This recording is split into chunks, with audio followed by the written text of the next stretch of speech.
श्री गणेशाय नमः। प्रिय बंधुओं, आज हम आपको जो प्रेरक कथा सुना रहे हैं, यह कथा मेरे पिताजी ने मुझे बचपन में सुनाई थी। विचार मन में ऐसा आया कि क्यों ना अपने दर्शकों को यह कथा सुनाई जाए। तो किसी जंगल में एक महात्मा तपस्या किया करते थे। बड़ी कठिन तपस्या की उन्होंने। एक दिन महात्मा स्नान करके और वस्त्र को किसी झाड़ी पर डालने के लिए उद्यत हुए। उन्होंने वस्त्र को जब झाड़ी पर डाला तो बड़ी आश्चर्यजनक घटना हुई। वस्त्र झाड़ी पर तो नहीं पहुंच पाया, हवा में ही लटक गया। महात्मा को बड़ी खुशी हुई। अब मैं बड़ा तपस्वी हो गया हूँ, क्योंकि मेरे द्वारा हवा में उछाली गई वस्तु हवा में ही ठहर जाती है। महात्मा का प्रतिदिन का नियम बन गया, जब भी स्नान करते तो वस्त्र को हवा में ही सूखने के लिए छोड़ देते। बहुत समय ऐसा ही निकल गया। महात्मा ने विचार किया कि अब मैं बड़े तपस्वियों की गिनती में पहुंच चुका हूं, अब मुझे नगर भ्रमण करना चाहिए। ऐसा विचार करके और महात्मा नगर भ्रमण के लिए वहां से चल दिए। रास्ते में एक बड़ी अद्भुत घटना घटी। क्या हुआ कि महात्मा चले जा रहे थे और एक कौवे ने महात्मा जी के ऊपर बीट कर दी। तो जब कौवे ने महात्मा जी के ऊपर बीट कर दी तो महात्मा जी को बड़ा क्रोध आ गया। उन्होंने क्रोधित निगाहों से कौवे की तरफ देखा। कौवा जल करके राख हो गया। महात्मा और भी खुश हुआ। अब मैं इतना बड़ा तपस्वी हो गया हूँ कि यदि किसी को भी मैं क्रोधित निगाहों से देख लूँ तो वो जल करके राख हो जाता है। ऐसा मन में विचार करता हुआ महात्मा एक नगर में पहुँच गया। दरवाजे पर जाकर के आवाज़ लगाई, भिक्षाम देहि, हे गृहस्थ, मुझे भिक्षा दीजिए। गृह स्वामी को बाहर आने में बड़ा विलंब हो गया। महात्मा को फिर क्रोध हो गया। मेरे जैसा तपस्वी इसके दरवाजे पे खड़ा हुआ है, भिक्षा देने में इतना विलंब करता है। कुछ देर पश्चात गृहस्थ जो था हाथ में कुछ भिक्षान्न लेकर के और महात्मा के पास में आया। महात्मा ने भिक्षा लेने की बजाय गृहस्थ की तरफ क्रोध भरी निगाह से देखा। तो महात्मा को अपनी तरफ ऐसे क्रोध भरी निगाहों से देखते हुए गृहस्थ बड़े मुस्कुराते हुए बोला, प्रभु, आपने शायद मुझे जंगल के उस कौवे के समान समझ लिया है जिसे आपने अपनी क्रोध भरी निगाहों से देख करके जला करके भस्म कर दिया था। तो प्रभु महात्मा जी, हमारी बात आप सुनिए कि मुझ में और उस जंगल के कौवे में बड़ा फर्क है। वह प्राणी अपने पूर्व कुकर्मों का फल उस कौवे की योनि में आकर के भोग रहा है, और मैं अपने माता और पिता की सेवा में लगा हुआ था। इसीलिए आपके पास आने में मुझे कुछ देरी हो गई। तब तो महात्मा के आश्चर्य का ठिकाना नहीं रहा। महात्मा उस ग्रस्त के चरणों में गिर गए। हे प्रभु, आप मुझे बताइए कि आपके पास में ऐसी कौन सी शक्ति है जिससे आपने यह जान लिया कि मेरी क्रोध भरी निगाहों से जंगल में एक कौआ जल करके राख हो गया था। हे प्रभु, आप मुझे अपना दिव्य ज्ञान देने का कष्ट करें। तब ग्रस्त कहने लगा कि हे महात्मन सुनो, मुझे इस समय नहीं है, क्योंकि मैं अपने माता और पिता की सेवा में लगा हुआ हूँ। आप ऐसा करिए कि इस नगर में एक रत्नावली नाम की महान पतिव्रता नारी रहती है, आप उनके पास में चले जाएं। तब महात्मा कहने लगा कि प्रभु, मैंने उनका घर नहीं देखा है, मैं कैसे उनके घर जाऊंगा। तब उस ग्रस्त के घर से एक दिव्य बालक निकला, जिसके हाथ में बांसुरी थी और माथे पर मोर मुकुट था। वह बालक हंसते हुए महात्मा से कहने लगा, अरे महात्मा जी सुनो, मैं तुम्हें उस पतिव्रता स्त्री के यहाँ लेकर के चलता हूँ, मेरे साथ में चलो।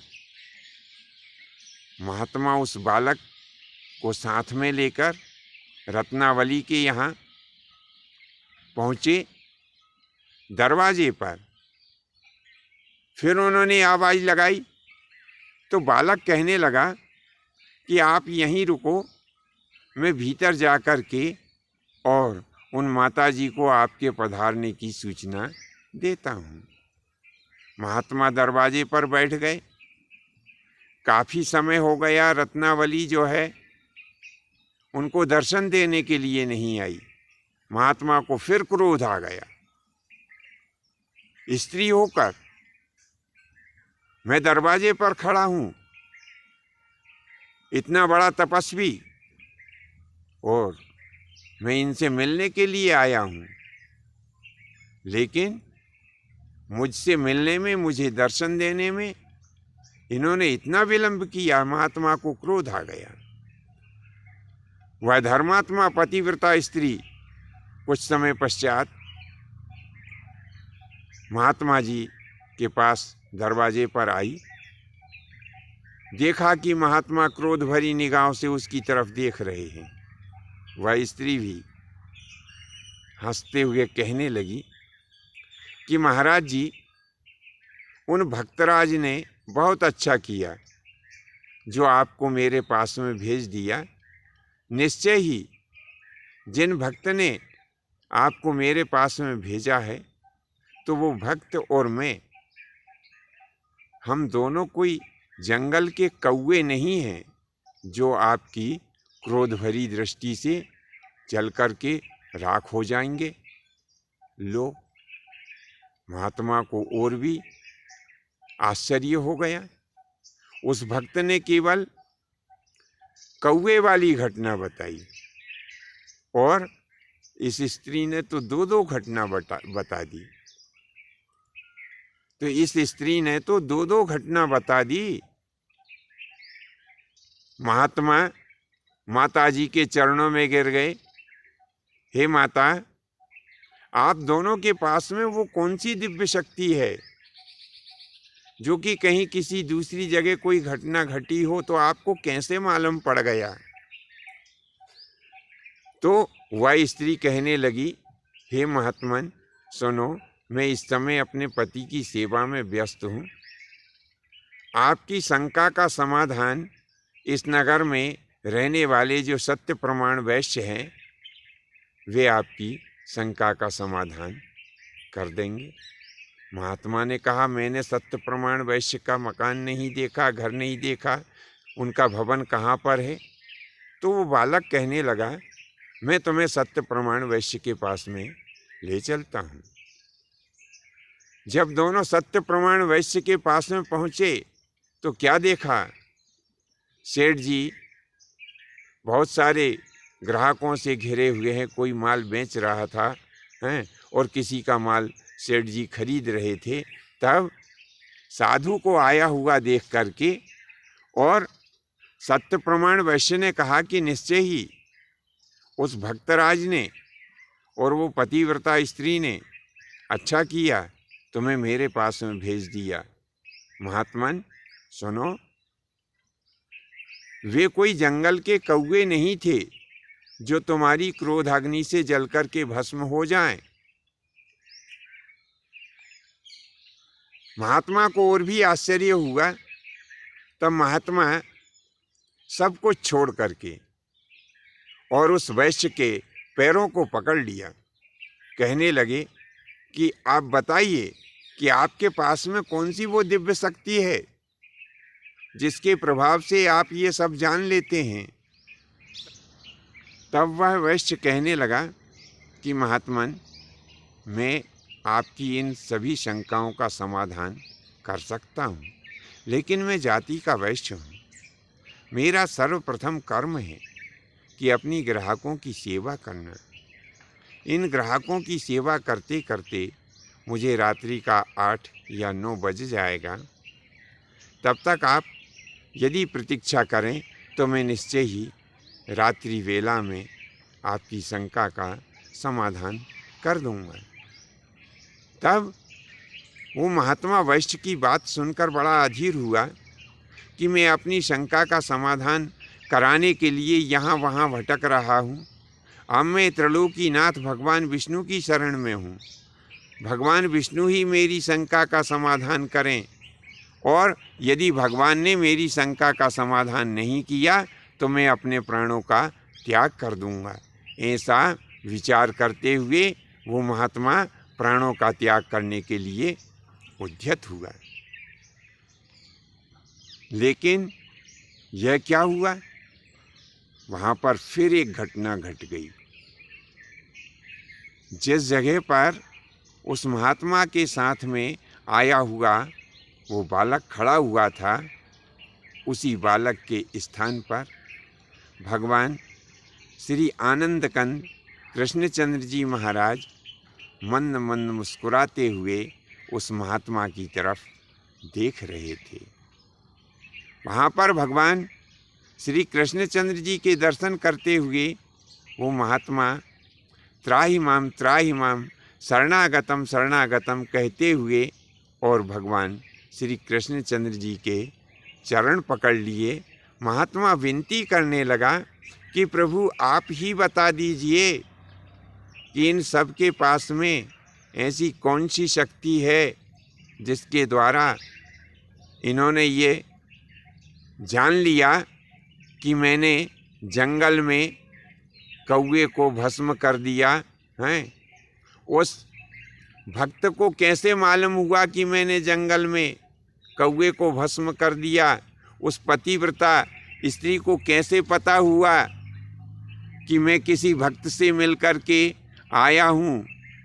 और यह सत्य प्रतिज्ञ जो वैश्य है, इनमें ऐसी कौन सी शक्ति है प्रभु बताइए। तब भगवान कहने लगे कि महात्मन सुनो, जिस भक्त के पास में तुम गए थे वो अपने माता और पिता की सेवा कर रहा था। तो एक पुत्र के लिए सबसे बड़ा धर्म होता है कि वह मन से, वचन से और कर्म से अपने माता और पिता की सेवा करे। यदि पुत्र माता पिता की सेवा करता है तो उसे माता और पिता की सेवा करने मात्र से समस्त यज्ञों का, समस्त तीर्थों का, समस्त दानों का देने का पुण्य फल प्राप्त हो जाता है। इसीलिए माता पिता की भक्ति करने के फलस्वरूप ही उसे जंगल में जो घटना तुम्हारे साथ में घटी, उस भक्त को वो घटना ज्ञात हो गई। ऐसा ही स्त्री के लिए सबसे बड़ा धर्म है कि वो अपने पति की सेवा करे, पति की कभी भी अवज्ञा ना करे, अपने पति को ही अपना गुरु और अपना भगवान समझे, तो आप जिस पतिव्रता के पास में गए थे उसने अपने पतिव्रत पुण्य के प्रभाव से ही यह सारी घटनाओं को जान लिया था। अब यह सत्य प्रतिज्ञ जो वैश्य है, इनका नेम है, व्यापार में ये कभी झूठ नहीं बोलते। इनका ऐसा नेम है कि सच्चा बोल और पूरा तोल। तो इस प्रकार से इन्होंने अपने सत्य के प्रभाव से महान तपस्याएं की है। इन्होंने अपने अपने कर्म को ईमानदारी पूर्वक किया है और कभी अभिमान नहीं किया है।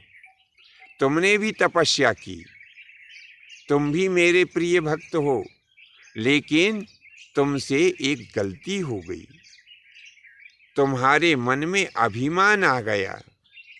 तुमने विचार किया कि मैं इतना बड़ा तपस्वी हो गया कि मेरी क्रोध की अग्नि से कोई भी प्राणी जल करके राख हो जाता है। तो महात्मन, तुम्हारे इस अभिमान को दूर करने के लिए ही मैंने यह सब लीलाएं रची। बंधुओं, आपको यह कथा प्रसंग कैसा लगा नीचे कमेंट्स बॉक्स में अवश्य लिखें। धन्यवाद। जय माता की, जय परशुराम जी की।